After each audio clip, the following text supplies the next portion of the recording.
വിലാപങ്ങൾ 3:41. നാം കൈകളെയും ഹൃദയത്തെയും സ്വർഗസ്ഥനായ ദൈവത്തിങ്കിലേക്ക് ഉയർത്തുക. യിരെമ്യാ പ്രവാചകൻ കണ്ണുനീരിൻ്റെ പ്രവാചകൻ എന്നാണ് അറിയപ്പെടുന്നത്. അദ്ദേഹം തൻ്റെ ജനതയുടെ യഹൂദയിലെ വരാനിരിക്കുന്ന വിപത്തുകളെക്കുറിച്ചും അവരുടെ പാപങ്ങളെക്കുറിച്ചും ഓർത്ത് ദുഃഖിക്കുകയും കരയുകയും ചെയ്തിരുന്നു. യിരെമ്യാ പ്രവാചകനിൽ കൂടി ദൈവം അതികഠിനമായ പ്രവചന ശബ്ദമാണ് തൻ്റെ ജനത്തെ അറിയിച്ചത്. അതൊക്കെ നേരിൽ കാണേണ്ടി വന്നു യിരെമ്യാവിന്. സാധാരണ പ്രാർത്ഥനയിൽ, ആരാധനയിലൊക്കെ നാം കൈകൾ ഉയർത്താറുണ്ട്. എന്നാൽ ഹൃദയം മറ്റെവിടെയെങ്കിലും ആയിരിക്കും. എന്നാൽ ഇവിടെ പ്രവാചകൻ പറയുകയാണ് കൈകളെയും ഹൃദയത്തെയും ഒരേപോലെ ദൈവസന്നിധിയിലേക്ക് ഉയർത്തുക എന്ന്.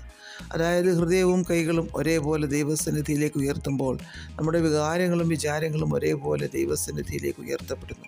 ഇസ്രായേൽ ജനം കഠിനമായ കഷ്ടതയിലൂടെ കടന്നു പോകുന്നു എങ്കിലും തങ്ങളെ വിടുവിക്കുവാൻ കഴിവുള്ള സർവശക്തനായ ദൈവത്തിലേക്ക് ഹൃദയവും കൈകളും ഒരേപോലെ ഉയർത്തപ്പെടുവാനായി പ്രവാചകൻ ആഹ്വാനം ചെയ്യുകയാണ്.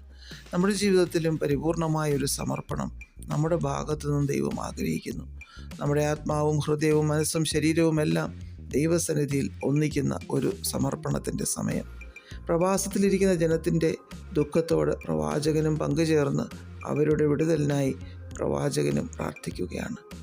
നമ്മുടെ കഷ്ടതകളിൽ മനുഷ്യരിലല്ല, മറിച്ച് സർവശക്തനായ ദൈവത്തിലാണ് നമ്മുടെ പ്രത്യാശയെന്ന് ഇത് ഓർമ്മിപ്പിക്കുന്നു.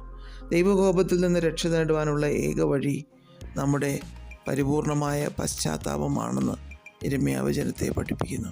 നമ്മുടെ വെറും വാക്കുകളോ ചടങ്ങുകളോ ആയ പ്രാർത്ഥനയല്ല, മറിച്ച് ഹൃദയത്തിൻ്റെ ആഴത്തിൽ നിന്നുള്ള ആത്മാർത്ഥമായ സമർപ്പണമാണ് ദൈവം ആഗ്രഹിക്കുന്നത്. സങ്കീർത്തനം 25:1 യഹോവേ, നിങ്കിലേക്ക് ഞാൻ എൻ്റെ ഉള്ളം ഉയർത്തുന്നു എന്നെഴുതിയിരിക്കുന്നു.